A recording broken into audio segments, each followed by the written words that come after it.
Hi, Allegra here, trying again because apparently I was muted the first time. Not sure why. All of the settings looked right, but sometimes it just happens. So, thank you to the person who let me know that I was muted. Welcome. I am so excited to be here. It is Thursday and I am checking my audio so I can see what's happening. And I'm so happy to be here. Today is actually this is episode if you're listening to this live, going to be the 99th episode. Okay, the audio works. Yay. I don't know why. Nothing there was nothing wrong. So, this is actually going to be the 99th episode of the Harness the Power of Planning podcast. I'm so excited. And next week is going to be, of course, episode 100 because 100 comes after 99. And I just want to give you a little preview of what 100 is going to be because next week I'm going to have three of my frequent collaborators on this podcast, Natasha, Angela, and Christine. And we're going to talk about dreams and goal setting because just this past weekend was I had a dream of mine come true, and it was something that I've been working towards for the last 2.5 years. So I'm going to talk with Natasha about the process of getting there. And then my friends, they're going to tell me about a goal or dream that they want to work on. And I'm going to coach them through the steps they should take, what action they should take in order to work towards that goal. So I'm very excited. Episode number 100. Hope you can join me for that. So thank you for being here. I know starting late for those of you who are joining me for a new at this moment. Apparently my mic wasn't on and I have no idea why because all the settings were correct. But I'm Allegra. I am the brain behind Beyond Your Wildest Dreams and this podcast, the Harness the Power of Planning podcast. And I am all about giving you the brain science backed tools you need to prioritize yourself and to prioritize your goals. And today, on today's podcast, I'm going to talk about two things. One, I'm calling it kind productivity. I don't love that word. So if you think of a better name for this, let me know in the comments. If you're listening to this recorded, I will still get the comments. So either way, I would like a better term than kind productivity. Hello to BP who just texted. Yes, I can hear I see the comments.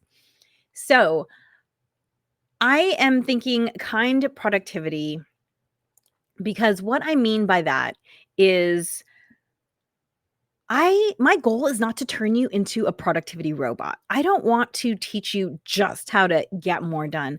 I want to teach you how to do more of what you want. So I will talk about that in part 1 of this podcast.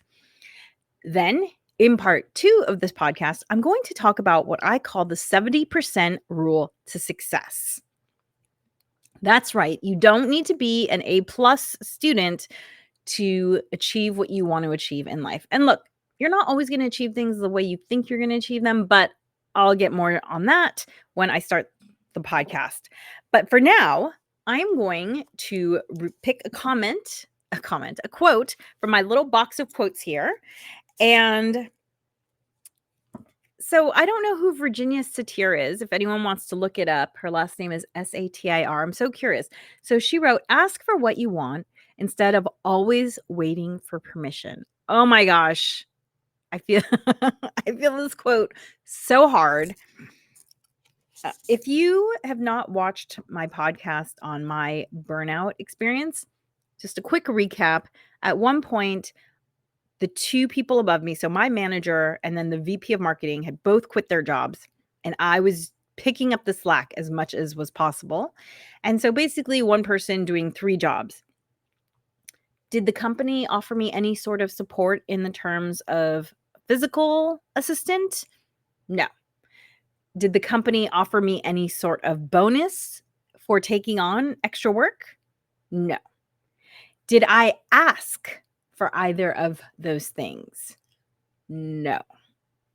So looking back, I realize now that that burnout that I experienced was as much a part of my inability to ask for not just what I wanted, but what I needed, what I felt I deserved, as it was for the company being completely clueless about how to support me. And I think this is something a lot of people struggle with for some reason. There is this mythology in our society that the people who know us well should be able to read our minds, or that the people who are managers should be looking out for us. And hey, it would be nice if those things were true, but I haven't found them to be true in my life. So, as a parent, I have been very, very purposeful about making sure my kiddo asks for what she wants. It started with little things, like when we would go to the restaurant, she would have to order for herself. And if she wanted more of something, she would have to ask the server herself. It's so important to bake in these organic life lessons in these really safe, small ways so that then when it comes to the fact where, my kiddo is a teenager now and there was a role that she was interested in. And yes, her teacher knew that she was a good singer, but I said to her, "Hey, have you told the teacher I want this specific role?" And she hadn't. And I said, "Look, the teacher might think you're a better fit because of your voice for this reason, but if the part that's really speaking to you is this part, then you need to tell the teacher that." And, I don't know how your communication is handled at your school, but there's lots of opportunities for parents to butt in because there's a whole website where I can message the teachers. Some of the teachers have, you know, these channels that are through a different app. There's so many ways to get in touch with the teachers. I could easily butt in and say, "Hey, my kid's interested in this role. Have you considered her for it?" But I'm not going to, because if she wants that role, she needs to learn to speak up for it. So definitely, I'm really feeling this Virginia Satir quote: ask for what you want instead of always waiting for permission. And if you haven't listened to the Burnout podcast episode, listen to it. It's really, those experiences were the impetus for why I started my business, Beyond Your Wildest Dreams, and this podcast, Harness the Power of Planning, because I learned that if I didn't prioritize myself and my goals, no one was going to do it for me. So I don't know if we should if we should blame fairy tales or if it was nature or nurture, but I'm definitely really feeling this quote.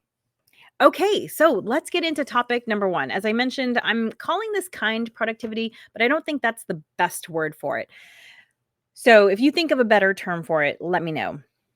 So people come to me when they hear that I'm a productivity expert and they say, "Oh, you must just get a lot of stuff done."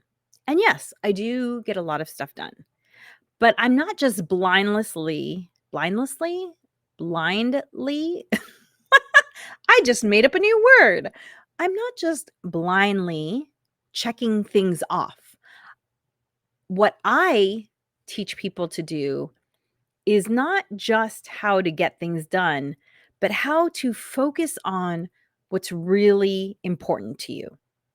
See, in this day and age, especially with these things in our pockets, what is urgent can take up the space of what's important. And by urgent, I mean either external deadlines or notifications. I do not get any sort of text notifications because I don't want my mobile device to constantly be pulling my attention away from whatever it is that I want to focus on. Literally none. And people know, the people who need to get in touch with me know that if they want to talk to me, they have to call me because I do not see text notifications. So I want to teach people how to not just do things more strategically, but also how to decide what to do. And the best way I know of to figure out what's important to you is to be really clear about your values. What are your values? So, can you name your top 8 values? when I ask people this, they inevitably say yes, and they rattle off things like, "I value human life, and I value, the right for people to do the things that they're interested in." And those are great. Those are wonderful kind of like overarching values, but I'm talking about personal values. How do you want to live your life? And I know it's a very kind of ephemeral question. So, the best way I have found to answer this question, if you're struggling with it, is to think to yourself, if my best friend or my partner or my mom or whatever was bragging about me to someone, what words would I want that person to use? Like, oh, Thomas is so creative. He always shows up for people. I'm so impressed by how health conscious he is. So that's what I mean by values. What are the compasses that point you in your life towards the direction that are important to you? And so I actually carry my value cards. I have my values on these cards, and they're in my planner all the time. And I have 8 of them. And because I 1, 2, 3, I guess there's 2 more still in my bag. So, I put them on these really pretty postcards because I love this artist. This artist's name is Ernst Haeckel. I'm not sure if I'm pronouncing that correctly. I don't speak German, and he's no longer alive, but his artwork just really moves me.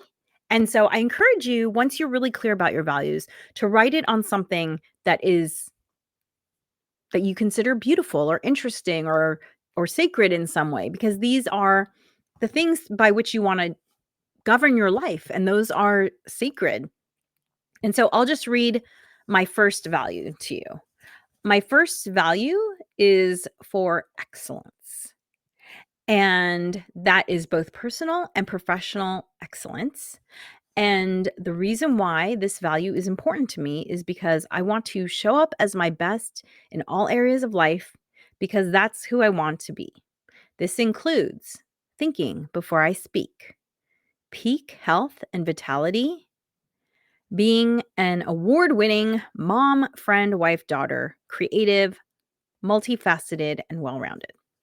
Okay. So you see, it's a lot more involved coming up with your values than just saying, I want to be excellent. You have to know, why is that important to you? What does excellence mean? Because excellence to me means something completely different than excellence to the next person, right? These are all very, very personal.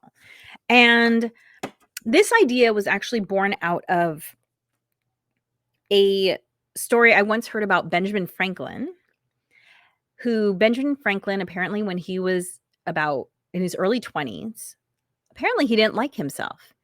He thought that he drank too much. He was too mindless with his spending. He spoke too much, too loudly, and without thinking. And he decided that he was going to implement a program to become the person he wanted to be. And the way he did this was by identifying his values. I believe he had 13 of them. And he would actually rank himself every day on how he did on those values. And then he would apparently pick one each week to really focus on. And eventually, he did away with the tracking system because he became the person he wanted to be. And I remember when I first heard the story, I thought to myself, Benjamin Franklin, Mr. The early bird gets the worm, didn't like who he was. What? My ears perked up. And so what I would say to you is, figure out what your values are, and then do the things. Like, when you look at your to-do list, if there's something you don't have to do and it doesn't support your values, maybe you let go of it. For instance, this was before I knew the Benjamin Franklin story, but at some point in my early 20s, I realized I don't like going places where people are primarily there to get drunk. I don't drink. Part of that is because I don't have the gene to process alcohol properly, and I get headaches and I throw up and I turn a horrible shade of red. And so because I wasn't a drinker, I didn't really enjoy being in environments where people were drinking. And yet in your 20s, it's sort of expected that that's what you're going to do. And at some point I said, it's just not fun for me. And one of the things about me is that I have a low tolerance for being unhappy. And I think it's good in a lot of ways because it gets me out of these situations that I don't wanna be in. And so when I think about how much money I saved and really how much time I saved by not doing something that was quote unquote expected of me and considered normal and considered a rite of passage for college students. I mean, I literally went to one fraternity party my entire time in college. So, when you become really clear on what's important to you, it allows you to just let things kind of drop away. I'm sure my GPA improved because I wasn't searching out opportunities to drink. I'm sure my friendships, like I have friends that I'm still friends with people from college, and I'm sure that it was because I was able to develop and nurture those friendships. I had time and energy to spend on other things. And so when I say kind productivity, by being really clear about what's important to you, it allows you to save your time and energy for the things that matter and to let go of the things that don't. Okay, so that was part one of today's podcast. If you have a better term than kind productivity, please let me know what it is because I don't feel like it's descriptive. And yet, it's important to remember that productivity isn't just about doing more, it's about doing more of what matters to you. Okay, I'm just gonna take a sip of tea here. As you see, I'm just gonna show you all my beverages set up. So I almost finished my smoothie here because I went on a walk right before I started recording this podcast. So I had to have that available because I was a little hungry. And I have my tea. And then over here, I have my adaptogenic mushroom chocolate drink with collagen in it. Why do I have all these drinks? Well, the reason why is because if I don't plan to stay hydrated and get my nutrients early, then it becomes something that I am thinking about later. And I'll have to do a whole podcast on it because I could talk about it for a really long period of time. So let's just say perhaps podcast 102 or something will be about that topic, about using planning to make sure you're taking care of your daily needs. Okay, so topic 2, the 70% rule for success. So whenever I'm helping someone come up with a plan for a goal that they want to achieve, something that they're working towards, the point of coming up with the plan is to back into all of the steps that are required in order to achieve that goal. So let's just take a really simple one, which it's a simple one that a lot of people have, which is to write a book. A lot of people want to write a book. And this is not just people like me who write nonfiction books. A lot of people want to write a fiction book. So let's have as the goal getting the book published because most people want to write a book not just to write it, but they want to publish it. So that's the goal. That's kind of the finish line. Obviously, there's still a lot you have to do after you publish a book, but the finish line, let's say, is publishing the book. There are so many steps before that. There's a whole marathon before that finish line. And before you publish the book, obviously you have to figure out how you're going to publish it. Are you going to self-publish it? Are you going to be looking for an agent and an editor? And then, before you get to that point, you have to have a really, really good solid final product. And before you have the final product, you have edited it and re-edited it multiple times, probably. I know I do at least 3 to 5 times. And before that, you have to find an editor because it's not just about reading and editing the book yourself. Having outside eyes on it is so, so helpful. And before that, you have to have a rough draft. And before you have the rough draft, you have to be writing regularly.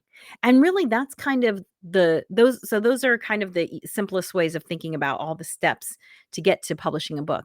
And but the real activity you need to focus on if you wanna write a book is the daily writing, because only when you write regularly, and you don't have to write every single day, but you have to write most days if you wanna get a 300-page book together. And if you wanna get a shorter book, you still wanna write most days, but maybe you take some months off. Like, for instance, I wrote these 4 books, and each of these books is about 80 pages, so altogether, they're about 300 and something pages. I wrote these 4 books by writing almost every day for roughly a year and a half period. Okay, so again, about 300 something pages, like the size of kind of a normal novel. So, but I haven't written anything since then. However, I did start writing a new book uh, just a couple weeks ago. I'm up to about 50 pages and I am writing almost every day. So, getting to that daily activity is what's really important and what's often missing in most people's goal setting journey.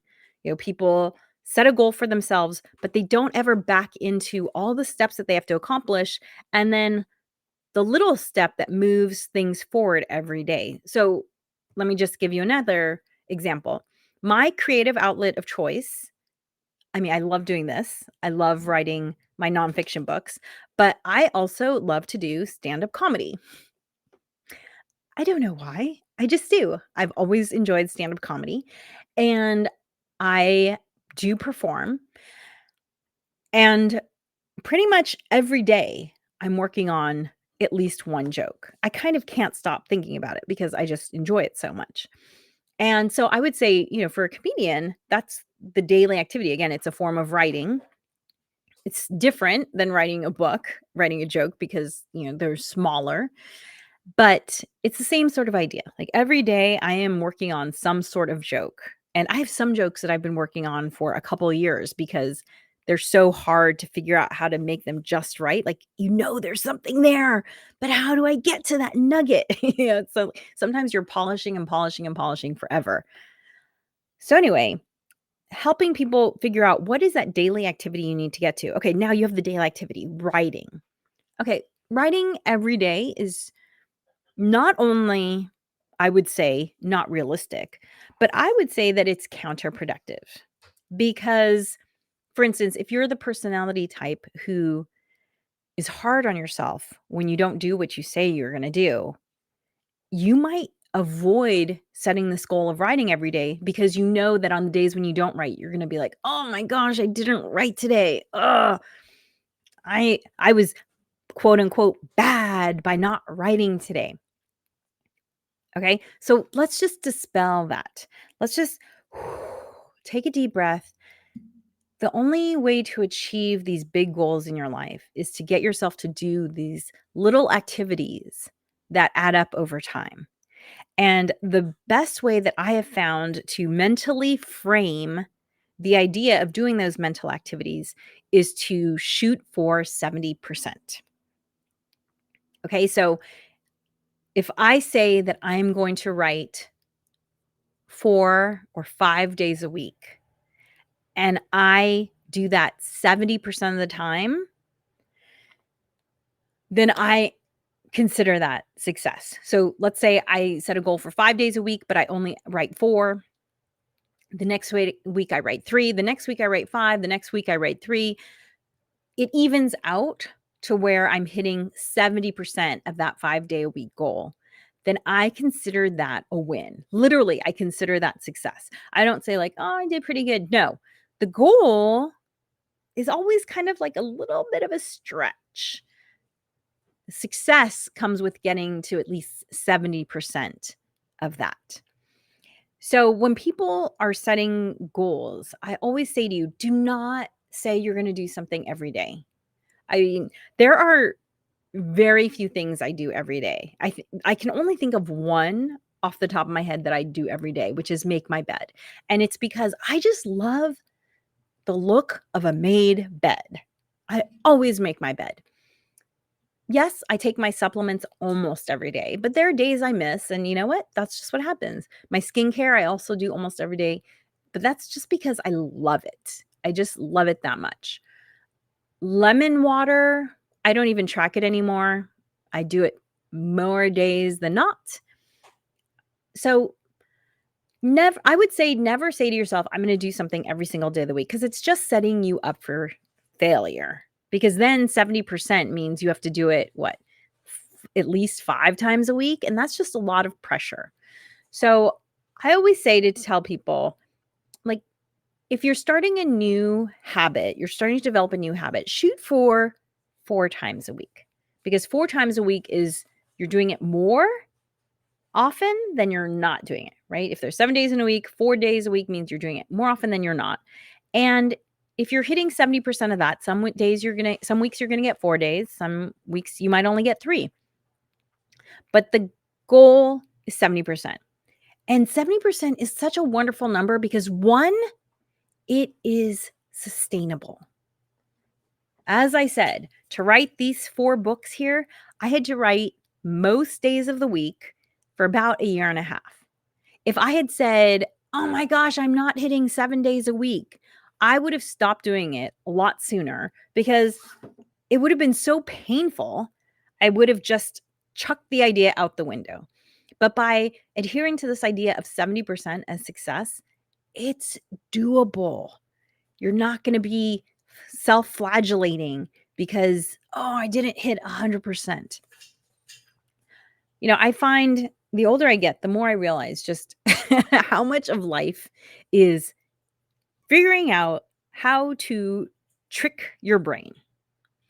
Because the reality is our modern life is very different from the 10,000 years of evolution that created the human brain. And we now have so many things to stress about that this brain was not designed to stress about. Like, this brain was just designed to stress about there's not enough food and I'm in physical danger. That's really what this brain was designed for. I was an anthropology student. That's what my degree is in. So I think a lot about how we were designed. Okay. The modern stresses of being hard on ourselves because we're not reaching our goals, this brain is just not designed to deal with that. And so that's why I feel like you have to figure out the tips that work for you to trick your brain into not feeling so strung out over these abstract goals of things like, writing a book. So create a goal for yourself. Figure out what the daily activity is that you need to do to support that goal, and then work towards achieving that daily activity 70% of the time, and you will have success. 70% is actually a lot of activity in the long run. You're doing so much more than 0, right? Because that's the thing, is a lot of people are like, well, if I can't do it right, I'm not going to do it at all. Okay, well, the difference between doing 0 activity and 70% activity is huge. That's a huge difference. And it's sustainable. Okay, it's funny because I actually do the app, the language app Duolingo. And one of the things I dislike about Duolingo is how it pressures you to do it every day. And I still adhere to the 70%, even though Duolingo wants me to be on there every day. That just doesn't work for me. I just don't like that kind of pressure. So thank you for joining me today. I